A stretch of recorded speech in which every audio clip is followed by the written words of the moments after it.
More than 60 years ago, the most important battle in the history of the world ground to a halt here. The D-Day landings were a huge gamble and very nearly a disaster. This is the Plage d'Or in Normandy, but since the events of June the 6th, 1944, it's been known only by its codename, Omaha Beach. It's where the bloodiest of the fighting happened and where it all went wrong.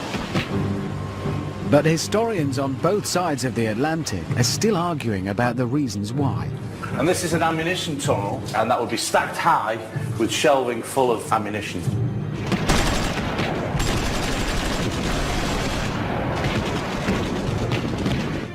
The casualty count on Omaha Beach, in retrospect, was much, much higher than historians had previously thought. Every one of these black dots is a dead American soldier. Stories of the heroism of the US soldiers who landed here have been told and retold in Hollywood films like Saving Private Ryan. But what really happened here?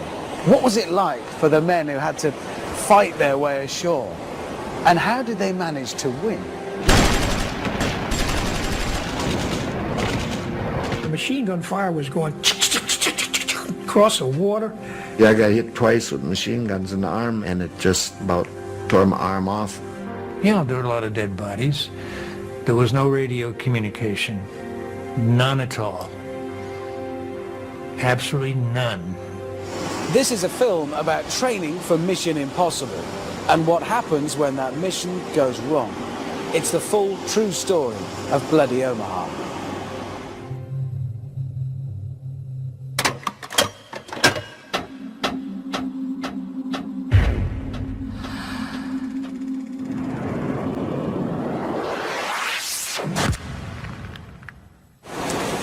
When the Allied soldiers landed on these Normandy beaches, it was the first step on the road to capture Berlin and the beginning of the end of the Second World War. But on one of the 5 invasion beaches, it very nearly ended before it ever began, because here, on Omaha Beach, the American troops were slaughtered as they came ashore. The amazing thing is that 63 years later, historians and military experts are still trying to figure out why so many more men died here on this beach than on any of the others. After America joined the Second World War, the Allies agreed that victory over the Nazis would require a massive invasion of German-occupied France. Initial planning for D-Day actually began in March 1943. Codenamed Operation Overlord, it was to be a joint British, American and Canadian mission and the biggest amphibious invasion ever attempted. On November the 28th, Stalin, Roosevelt and Churchill met in Tehran and decided that Overlord must be their main priority for 1944. General Dwight D. Eisenhower was appointed Supreme Commander and General Bernard Montgomery, Commander of Land Forces.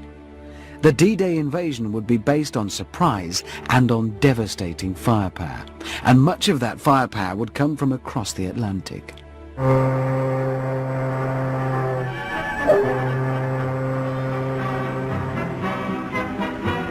In North America, almost 2 million American and Canadian troops were assembled, although no one was told exactly where they were going. Among them was 19-year-old Private First Class Ray Tollefson. We were obviously going to Europe. We got to the port, and there we see the Queen Elizabeth, which once again told us we had to be going to the British Isles. And we docked at Liverpool, and all the workmen, the guys on the dock were yelling for cigarettes, cigarette yanks, and the guy got gum chum and all that. And so we were throwing them cigarettes.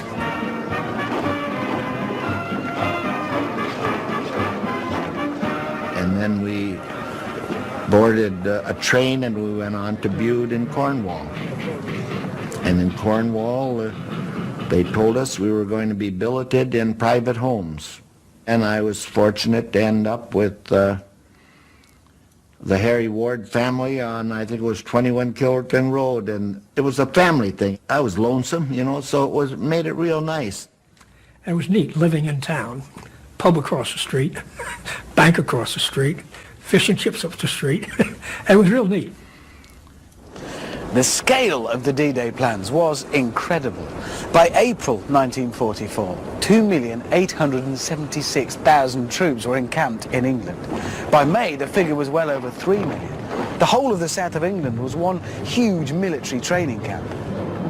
The joint American, British and Canadian mission would be one of the Allies' greatest triumphs.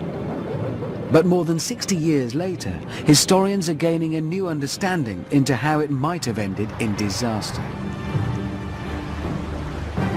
Historian Simon True teaches at the Royal Military Academy Sandhurst and is also a D-Day expert.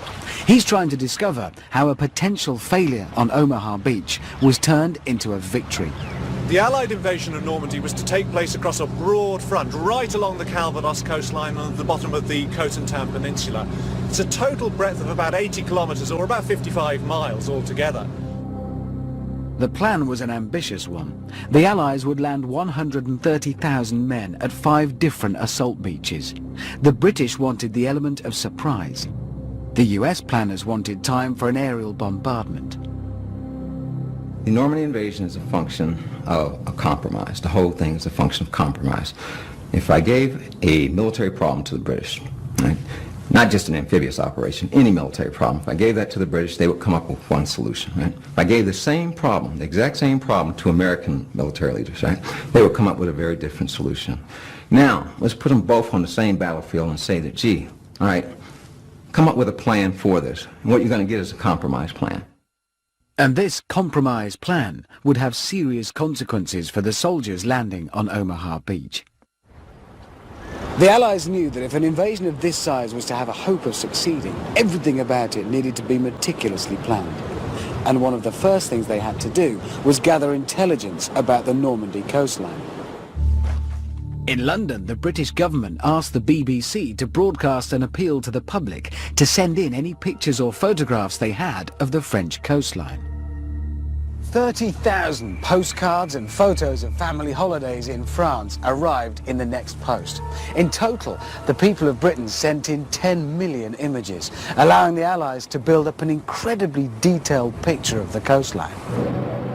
The D-Day planners seemed to think of everything. The invading armies would have to bring thousands of tanks and other heavy vehicles with them, so they had to make sure that the sand was hard enough for them to drive over without getting stuck. But how would they find out? The incredible solution was a Royal Navy X-craft. On the 18th of January 1944, a midget submarine crept across the English Channel. Under the cover of darkness, it surfaced just off the Normandy coastline. Major Logan Scott Bowden and Sergeant Bruce Ogden Smith swam ashore and coolly took samples of the beach for analysis back in England. It's a fantastic story. They crept ashore at night, right under the Germans' noses, to check that the sand would take the tanks. Across Britain, the D-Day troops were put into tough training camps to build up physical fitness.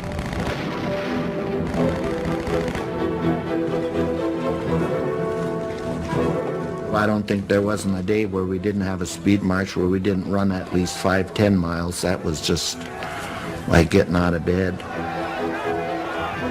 The elite US Rangers were sent on extra training for a top-secret mission, with ladders borrowed from the London Fire Brigade.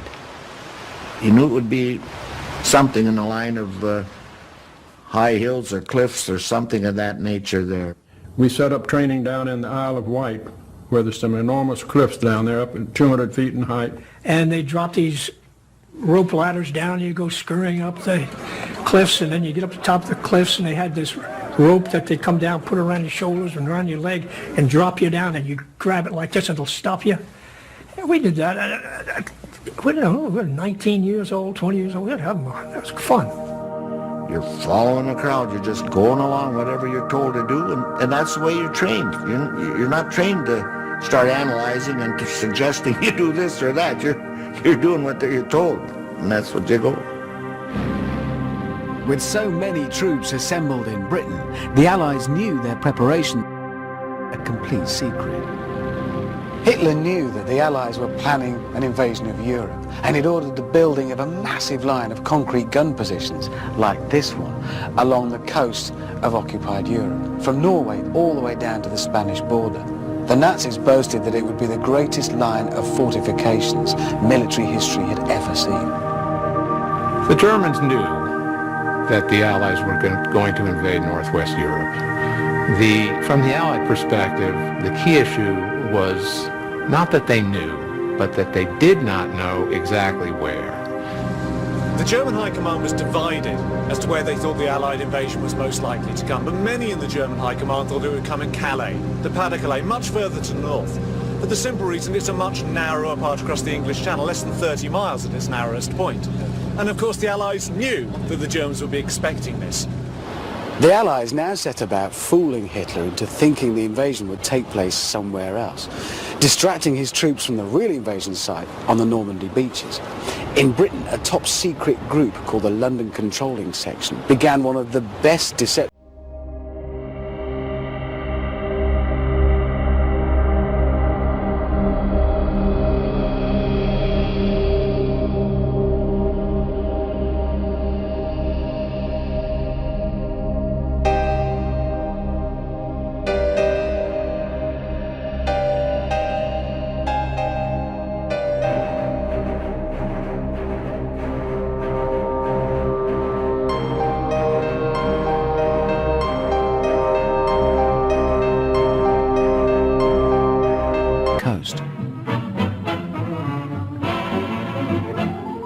If we could keep the D-Day secret intact, the Germans would not be able to focus their defenses on the point of attack. And that was the fundamental principle of the D-Day plan.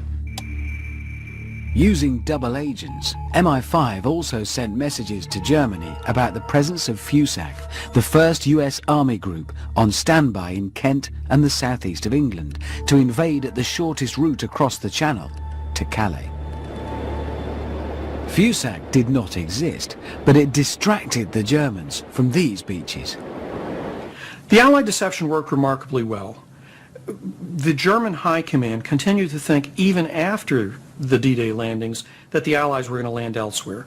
The deception was so thorough that they became convinced, because of the deception, that the Normandy landings, the actual D-Day landings, were merely a feint, that they were a first feint and that the main landings would occur later somewhere else. That's how good the deception plan was. The German defences were strongest in the area around Calais, where Hitler was convinced the invasion would take place. Knowing this, the Allies decided instead to attack the less obvious and crucially less well defended Normandy coast. What they didn't know was that was about to change. And it would be a change that would affect the troops landing on Omaha Beach. They did a study of the entire coast of France, and they selected the Normandy invasion. However, what you have to keep in mind is that they made that decision in 1943. In the end of 1943, in December of 1943, a guy named Hitler put a guy named Rommel in charge of the Western Wall. He was in charge of the defense of France. Nicknamed the Desert Fox, Field Marshal Erwin Rommel had fought the British to a standstill in Africa in 1941. He now set about turning the beaches of Normandy into what he called a killing zone. In February of 1944, Rommel came down to the sector of the front called Grand Camp, what we later call Omaha Beach. He got on top of the bluffs overlooking Omaha Beach, and he said, "This is where the fate of Europe will be decided." And at that point, he decided to heavily reinforce Omaha Beach. He changed the concept for the conduct of the defense. He started pouring concrete. He put in bunkers. He put in obstacles, wire, minefields, etc., etc. So when the decision was made for Normandy, it was not nearly as well defended as it was a year later. The actual strength of Rommel's defences on D-Day is still a key issue for historians. Here on Omaha Beach, the whole area was by now covered in German fortifications, lots of them underground. They had artillery, machine gun nests, bunkers, living accommodation, all hidden away in the folds of these hills. I'm actually walking along the line of one of the German trenches now, but these were filled in after D-Day, so it's difficult to get an idea of what these places were really like. But a few miles over there, it's a different story.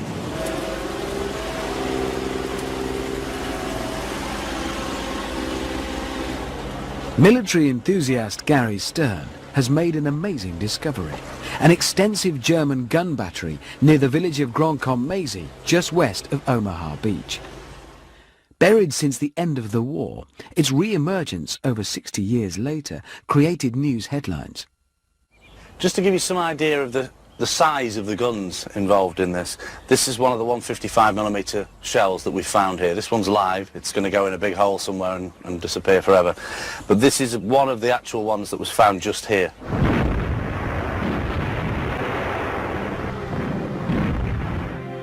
Stern has spent many months unearthing the site. So far he's found 6 large German gun positions. Although they're several miles away, his theory is that they could have dropped massive shells on Omaha Beach. But one of the problems faced by historians in trying to understand why things went so badly wrong on Omaha Beach is getting a complete picture of the German side of the story. They too suffered heavy casualties, and many of their official records were destroyed in the war. Historian Simon True is eager to find out if the recently unearthed German battery at Mazy can help shed new light on the events of D-Day. So all the trenches are the original trenches. His initial research has shown that much of the work done here at the Mazy battery was completed between the time of the planning for D-Day in 1943 and the actual invasion in 1944. So this is one of the 155mm gun mounts that we found. It was buried approximately a metre under the soil, so everything around it was buried. So if you get the idea of the height here. So above the level of the concrete here? It was above, I mean, we cleared this yesterday. Yes. But if you take another foot of soil on here, if you look at the distance it would have covered over here. So this was all buried. The guns are big things, you know, they're a large size gun. The range estimated by the intelligence reports after the battle was 13,200 yards. And how far is Omaha Beach? My understanding is about 7 miles, 7.5 miles. So I think. But could these guns be the reason so many died on Omaha Beach? The rediscovery of Mazy Battery offers a new opportunity to find out just how strong the German defences along this part of the Normandy coastline were. The Allies knew there were large artillery guns here, but Gary has also uncovered many underground buildings. And this is an ammunition tunnel. Yeah. So what you've got on the left here is 2 big rooms which would have held the explosives. The charges. Charges in themselves. And that would be stacked high with shelving full of, steel shelving full of ammunition. Okay. So this is the command centre for the entire Mazy Battery site, so yes? It's organising everything that's going on on the site. Gary believes that up to 400 German soldiers were based here, and he's also unearthed personnel buildings, offices, a medical post, and 2 miles of trenches within a 108-acre site. So over here, covering the entrance steps down that we've just walked down now, you have a steel plate and a hinged door on it. And mounted into there is a small machine gun, would be covering the whole of that area. So a man could look through a pair of goggles up there and fire at anybody coming. The idea was that this was meant to be a strong point. Nobody could attack it, nobody could get inside it. Everything thick steel, heavily defended, and they could fire at people and keep it's people only, at bay. what, 2 or 3 metres, isn't it, to Absolutely, the top of the steps? absolutely. Yeah. But I think at the end of the day, Hitler's ideal was that every man should last to the last bullet. Yeah. So on the left there, we've got an escape hatch for an ammunition store. But after further research in official documents, Simon is not yet convinced that the Mazy guns quite had the firing range to reach Omaha Beach. But he believes that the site is an excellent example of how Rommel's influence had transformed the German positions along the coast. The work done by Rommel's troops in late 1943 and early 1944 completely changed things. The defences of Lower Normandy on D-Day were much, much stronger than the defences had been even a matter of months earlier. And Maisie provides a nice illustration of how this work had been done, making things much more robust, much more sustainable, much more likely to be able to sustain Allied bombardment than had been the case only months earlier. As D-Day approached, the men preparing for one of the greatest military operations ever attempted were transported down to the ports along the south coast of England. Most of them still did not know exactly what they were setting out to do. There was a marshalling area along the south coast of England. I estimate it was maybe 10 miles deep in from the coastline, and my recollection is there was no telephone calls permitted in or out, no mail permitted in or out, no transportation in or out.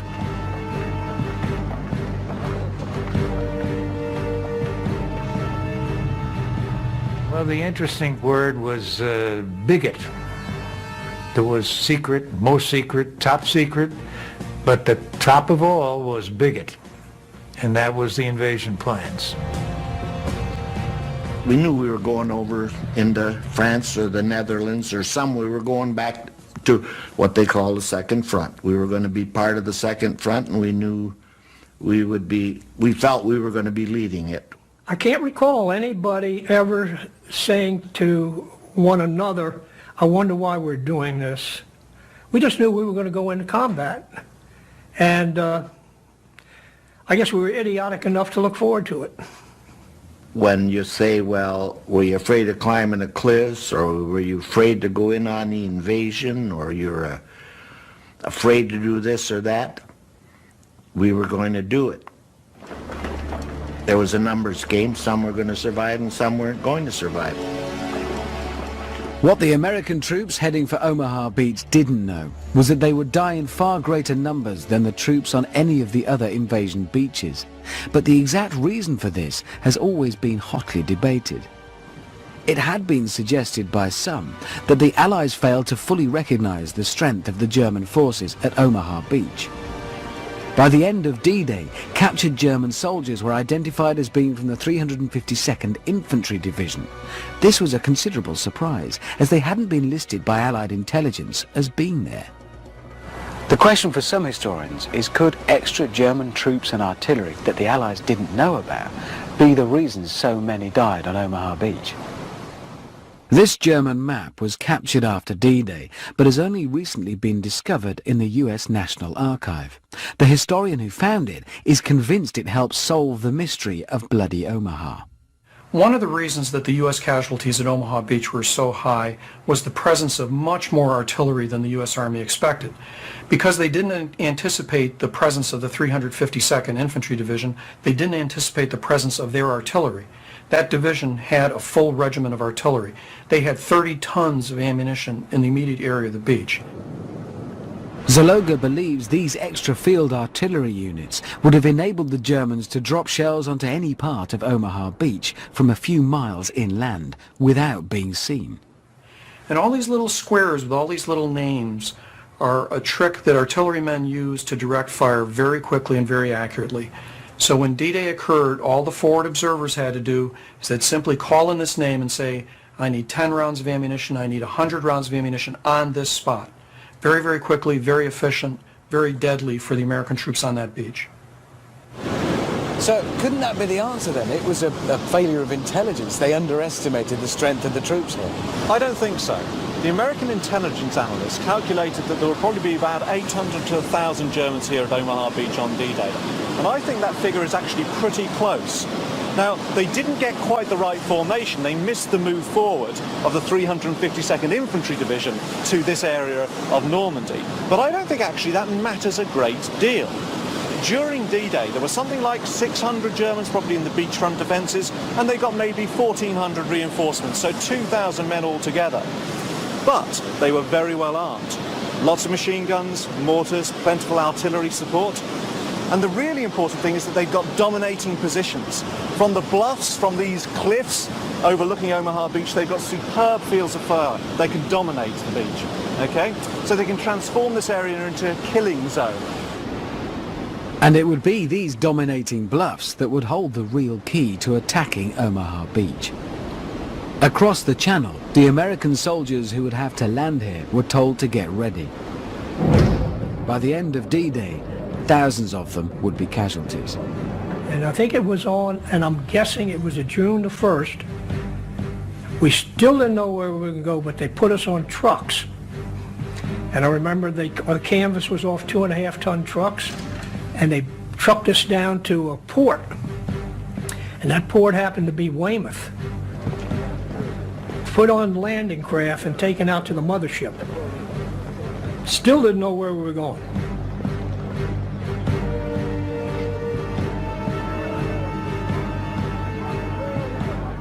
On June the 4th, after a 24-hour delay due to bad weather, Eisenhower gave the order to depart.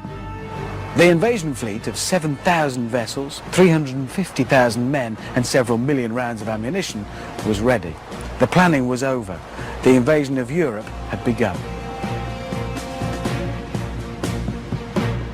I counted 147 in the line that I was in of vessels going across the channel.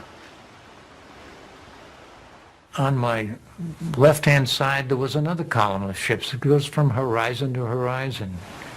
On this side, another column of ships, horizon to horizon. I mean, this is unbelievable as to the size of it. And the term that I use is like a coiled spring. And there wasn't anything that was going to stop this.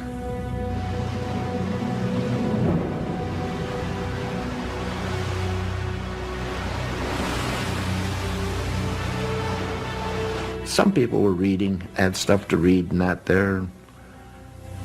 And maybe some were writing letters, but I wasn't in a mood to write letters then. They had a church service or something like that if people wanted to go into a little bit of that, but it never got to be a big thing. But a lot of the fellows that wanted to that there, well, they had the opportunity if they wanted to do that.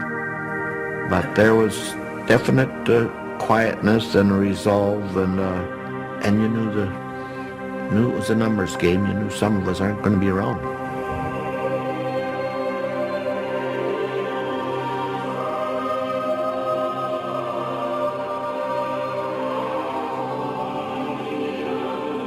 Although the men expected the invasion to be difficult, those heading for Omaha Beach were in for a particularly rough time.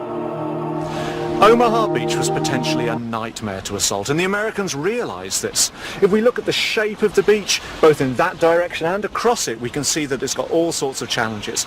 Landing at anything other than high tide is going to leave you exposed on the beach over hundreds of meters of open sand. And then if you do get to the top of the beach, we can see this great long line of what the Americans call bluffs, about 100 feet high.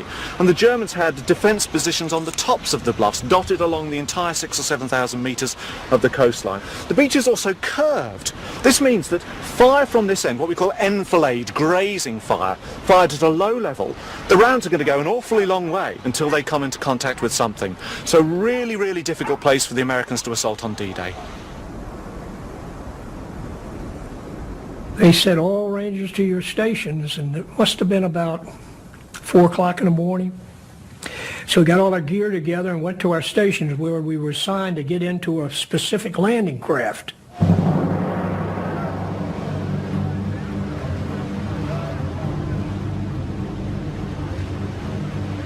And we were like corks, just like this. And the landing craft was flying up and down in the water. Guys were getting seasick.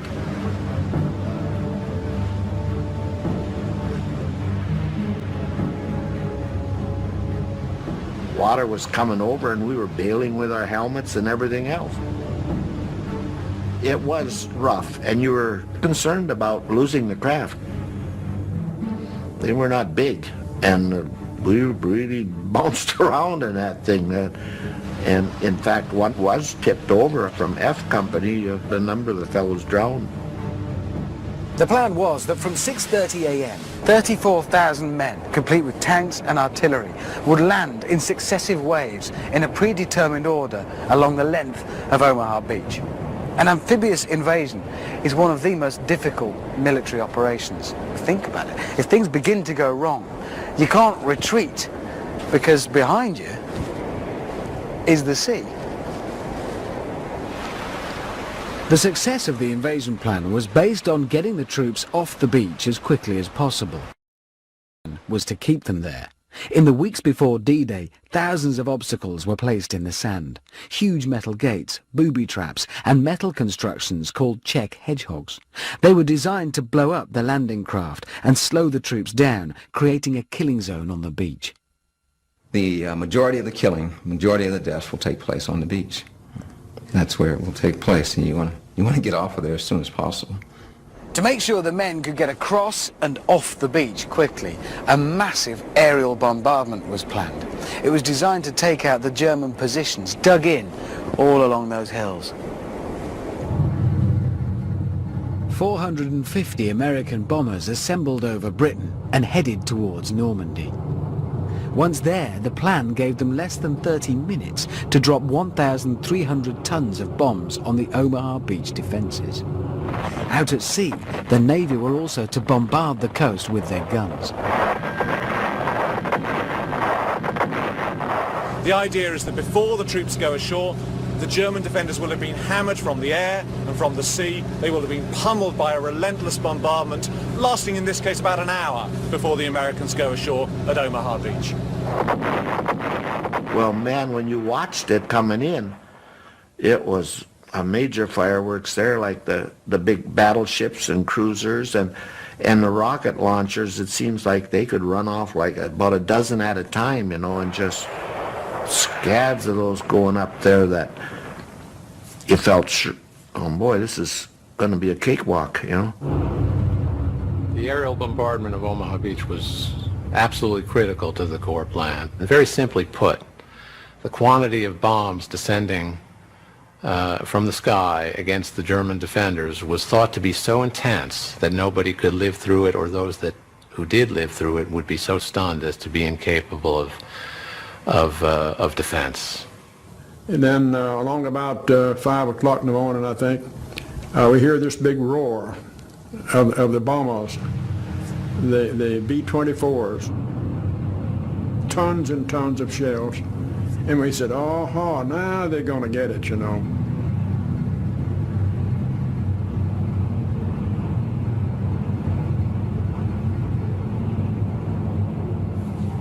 It was just overwhelming to see the number of, you can't imagine that many planes being in the world just in that one spot. It would look like they were wing to wing. It was claimed that American precision bombing could drop a bomb into a pickle barrel, and soldiers were assured that the German beach defences would be completely hammered. One senior commander even told his troops that they'd have front row seats at the greatest show on earth. The only problem was, it was a complete disaster. The United States had a doctrine that was called precision bombing, daylight precision bombing, and they bragged that they could put a bomb in a pickle barrel from 20,000 feet. Now, they had nowhere near that kind of accuracy. That was impossible. And the actual morning of the invasion, the coastline of Normandy was just a ball of fire. Just from horizon high, just fire. Constant. And that was the bombardment that was going on. And there's nothing going to survive in that, or at least that was the thought. Well, when you got close to shore, you found that wasn't true, but you couldn't turn back.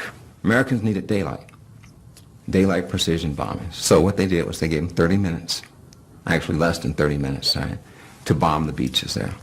The only problem is that they missed.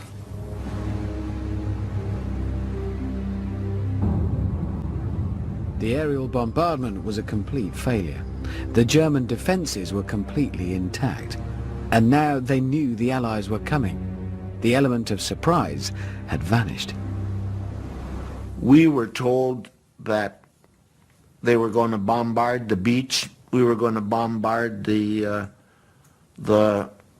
cliffs Well, as far as we were concerned, they didn't. I don't know where they dropped the bombs or anything or what they did, but when we got there, hey, they were all there waiting for us.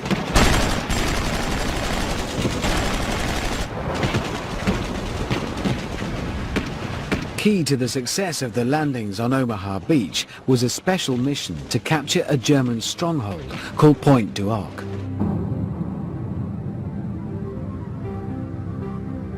Perched on top of 130-foot-high cliffs just to the west of the beach, it was made the #1 target and would be attacked in the first assault wave. The Allied High Command believed that the mission here at the Point du Hoc was absolutely critical to the success of D-Day. If the guns at the Point du Hoc were still functioning, with their range, which was 23,000 metres from this position, there was a real danger that they might be able to shoot at, damage, sink Allied shipping out in the Bay of the Seine.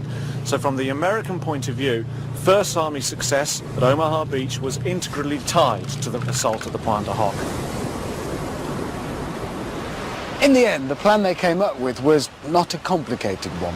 They decided that the best way to attack Point du Hoc was to land men on the beach down there and for them to just climb the cliffs right under the noses of the Germans up here. It beggars belief they'd have had to climb under fire and then, if they did make it to the top, take on the Germans who were just waiting for them. Lieutenant James Ike Eichner was among the 225 hand-picked men from the elite US Rangers chosen for the mission. We were surprised that the enemy position atop the cliffs at Point du Hoc was as big and dangerous as it was. And it absolutely had to be neutralized. The whole operation would be in danger and jeopardy. But the guns the Rangers were ordered to attack had already been moved inland by the Germans to protect them from bombing raids. On D-Day, there's even some evidence that they'd been told beforehand that in fact the German guns weren't even there, to the point where the executive officer, who was supposed to lead the assault rather than the commanding officer of the battalion, allegedly actually started to drink very heavily and said this is a suicide mission. You know, why are we doing this? And looking at the cliffs here, it's easy to imagine why he had that view if there were no guns there to capture. But this was still a target that had to be taken. The battery position, they could not know with absolute confidence that the guns weren't there, whatever the French resistance might be telling them. They still had to cut that coastal road, and if the guns were moved inland, they also had to find them and destroy them wherever they were sighted. So this is a critical objective. The plan gave them half an hour to land, cross the beach, climb the cliffs and take on the Germans. And then once at the top, they were to signal the remaining 500 Rangers who were waiting for them a few miles out there to follow them in. Almost immediately, the plan went wrong. Early on the morning of D-Day, the Rangers come towards the coast, heading towards the Point du Hoc, they think, but the coxswains make an error in navigation. And it's only as they approach the coastline that they realise they're going to the wrong place. So they have to turn by 90 degrees and run along the coastline towards their destination, towards the Point du Hoc. But the error meant that they were already well behind schedule. We were fired on while coming in. This was not a surprise. The enemy had had about 30 minutes to get up out of his underground bunkers. He was up there throwing hand grenades down by the bushel basketful and firing right down on us, and there was rapid fire situations on either flank that were firing into us. So we had that to come into. The ropes were fired up. There were grapple hooks. Some of them pulled out. The enemy, damn it, cut some of the ropes. You say that was not kosher, you know. And there were two guys on the rope right in front of me going up. So I started in behind them, about 50 feet below them. And the enemy was leaning over up there throwing down grenades, and I yelled up to these fellows. I said, boys, put your faces in and your butts out. They're throwing grenades. And about that time, there was a hellish explosion, very loud explosion, and I was knocked out for a while.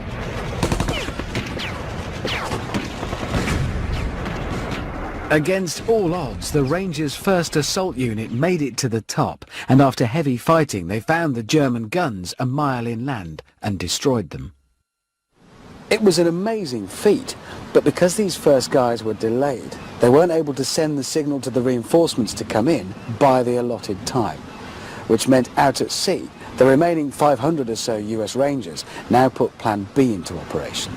They were to land on Omaha Beach, the other side of that headland, and then make their way here by land. But over on the beach, the carefully laid invasion plans were being blown apart. The main force had to go in on Omaha Beach. And they were supposed to fight their way up to us by noon. And they got up there at noon on the third day.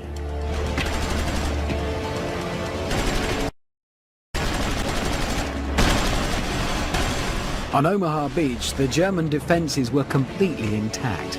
The men landing on the beach were now paying the full price for the failure of the Allied air bombardment. Imagine the shock.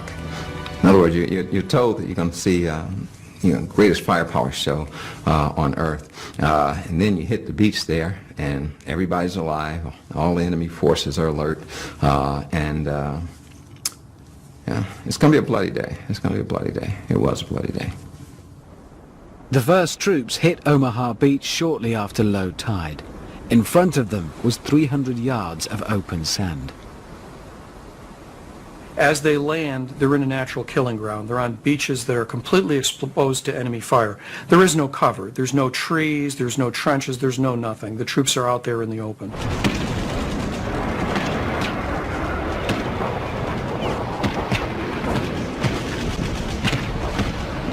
They lowered the ramp, and we started filing off that thing, running off it, and the machine gun fire was going across the water.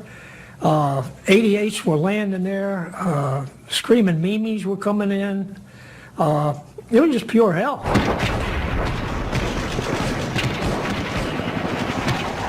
We were getting direct fire both from machine gun and artillery and that, and they dropped the ramp, and fellows going off the ramp, that was it. They were getting hit right there.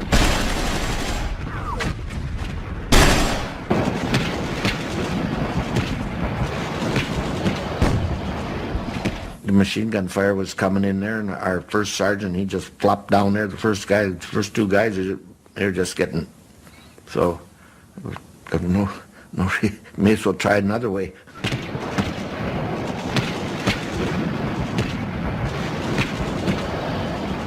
As far as I was concerned, I was on the right side, and I bailed out over the side, and the fellows around me were bailing off the side of the ship. You weren't going to run. There's no reason to be running off the front of that thing there.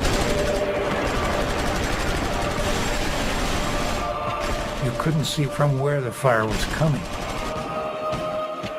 You couldn't see any gun flashes, no smoke. All you know is something's coming at you, and you don't know where it's coming from. What amazed me was there were no bomb craters. Where were the bomb craters? We couldn't hide anywhere.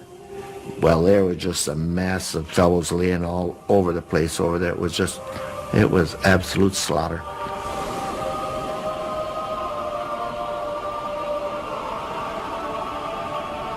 So despite all the detailed planning, all the painstaking preparation, within minutes, it had all just gone wrong. Absolutely, and this really is the evidence of just how badly wrong things had gone. This is an aerial reconnaissance photograph taken by an American aircraft that flew the entire length of Omaha Beach from west to east at about lunchtime, about 12 o'clock. This photograph is taken. But the really sobering sight is all these little black dots, all these little black marks. These are all individual human beings. What we see here are the dead and the wounded. For example, here there's a small clutch of men who've probably been pulled up to the top of the beach, dragged up to the comparative safety offered by the seawall. We can see they're lying perpendicular. These are the guys who are wounded. They've been dragged up the beach and have got some cover from enemy fire. But there are much larger numbers strewn along the high water mark, lying parallel with the waterline. They've been washed up as the tide has risen.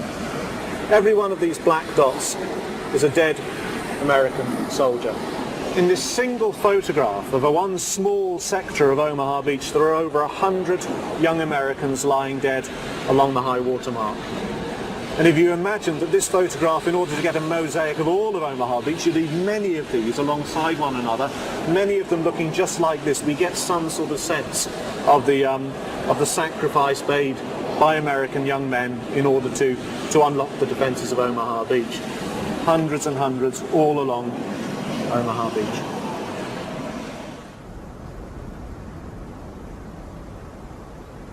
Once I reached the beach, there's two fellows from my company there, Jim Slagle and Joe Daniels. Joe Daniels was full of holes in that there, and he was mumbling around there for a little bit, but he didn't last no time when I was there, and he went on. I had never heard a German machine gun prior to that. American machine gun is dat dat dat dat dat dat dat dat dat, and a German machine gun is brrrt, brrrt, brrrt, brrrt. I mean, just spitting out shells so fast.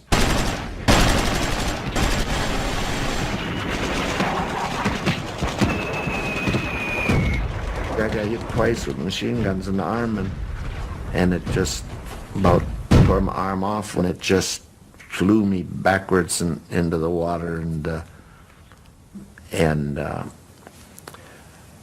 it was there wasn't pain. It was just a thud.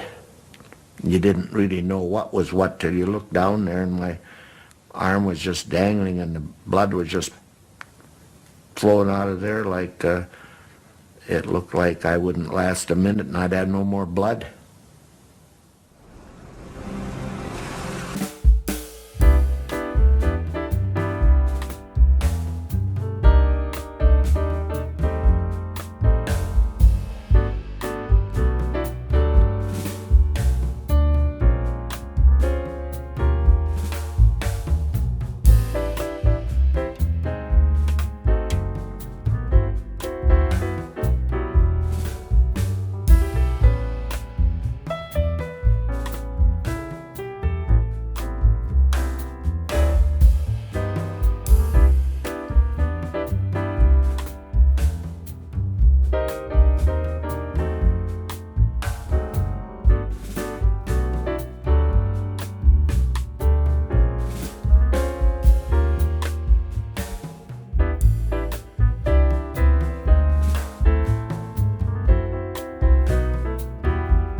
Since June the 6th, 1944, questions have been asked as to why there were so many more casualties on Omaha Beach.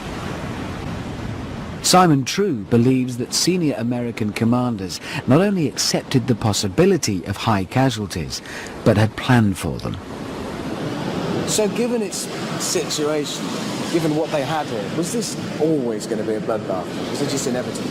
The American intelligence analysts appreciated right from the beginning, many months before D-Day, that they were going to face real problems at Omaha Beach. They knew that they had to get ashore quickly, storm the bluffs, neutralize the enemy strongpoints before they could recover and start firing down onto Omaha Beach. The Americans weren't stupid.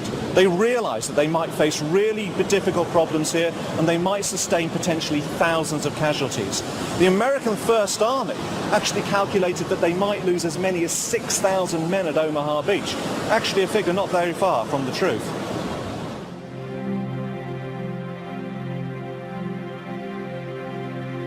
But although the Americans had planned for thousands of casualties, they'd not been expecting to lose so many in the first 2 hours. With the German defences intact, the assault was rapidly unravelling. imagine all these guys, their buddies are killed, blood and guts everywhere, paralysis, shock. What the average human being does when they see blood, guts spread all over the place is they stop. They look and they stare. It's a human reaction. It's a gut reaction. Right? As a consequence of that, that's a great time to be targeted and killed. Right? You need to be moving forward. Right? Every time you stop on the battlefield, right, your chances of surviving diminish greatly. Yeah, there were a lot of dead bodies, a lot of equipment, a lot of destroyed vehicles. The beach was blocked. You couldn't move. There was no radio communication. None. Absolutely none. And so you were in the wrong place. You didn't know why you were there or you know how you got there. And you couldn't go where you're supposed to go. Those assault troops who were lucky enough to get across the beach faced an even greater peril, and that was, what do you do now?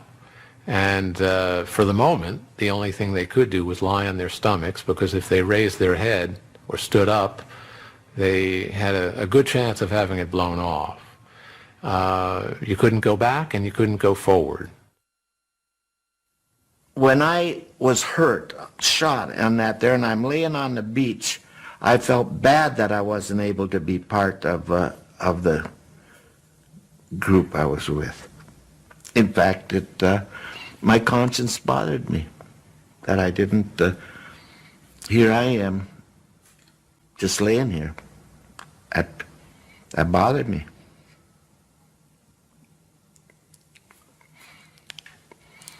I hadn't done anything. But the miracle of the assault of Omaha Beach now began. The displaced group of elite US Rangers from Point du Hoc arrived on the beach in the wrong place, but at the right time. And the impetus they brought would help to turn a potential disaster into victory. Joining up with the remnants of other units, these 500 extra men would fight their way off the beach and up the bluffs to attack the German positions from the rear. Well, I found out later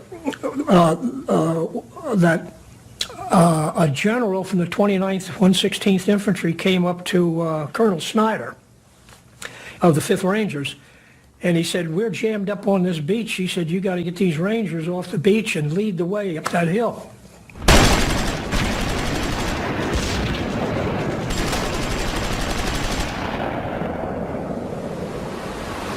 The arrival of these guys is going to have an incredibly important effect.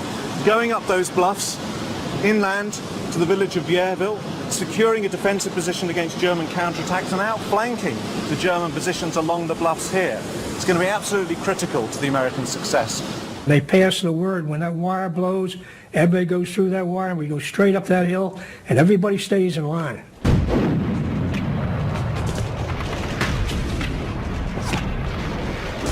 Had those Rangers gone where they were supposed to be, what would have been the ramifications of that? Yeah, if we'd had the 500 Rangers who landed here going to the Point du Hoc as they should have done, then the soldiers here, the few survivors of the initial assault waves, probably would have been pinned down for many more hours. Who knows what might have happened? The Germans might have been able to launch counterattacks from this end of the beach to roll up the American position from the flank. And this part of Omaha Beach, the western end of Omaha Beach, is a real disaster. It's bad everywhere, but the western part is particularly bad. So the arrival of these Rangers, really, we can't exaggerate its significance. It's really very important indeed. What had been so nearly a disaster was turned into a victory. The American soldiers fought their way off Omaha Beach to join up with the British and Canadians. The Normandy landings had succeeded. Of course, the war in Europe didn't end on D-Day, and another 200,000 Allied servicemen would die before victory was secured a year later. But it marked the beginning of the end. This is a monument to the US Rangers, and what they did was incredible. But they were just one small unit within a huge American, Canadian and British force. Men died on all the assault beaches, and they all need to be remembered. but perhaps because it was the toughest and the bloodiest, Omaha Beach has become a symbol to represent Sergeant Biddle. He was from Philadelphia. Daniels, he was in trouble all the time. He was always on KP and that there. He was always doing things he shouldn't have been doing in that there, but when he was about to go, he was mumbling away about his mother and that there. He knew he was going, you know, so you never forgot that. There's Ed So, our first sergeant, is there. Joe Rafferty, our captain, he's there.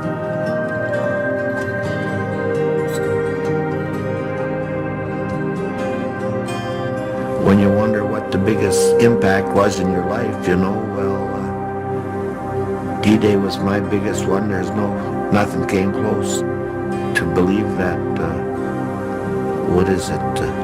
60-some years or something, that I'd be still alive. Coming in there, if I could live another day, that would be kind of nice.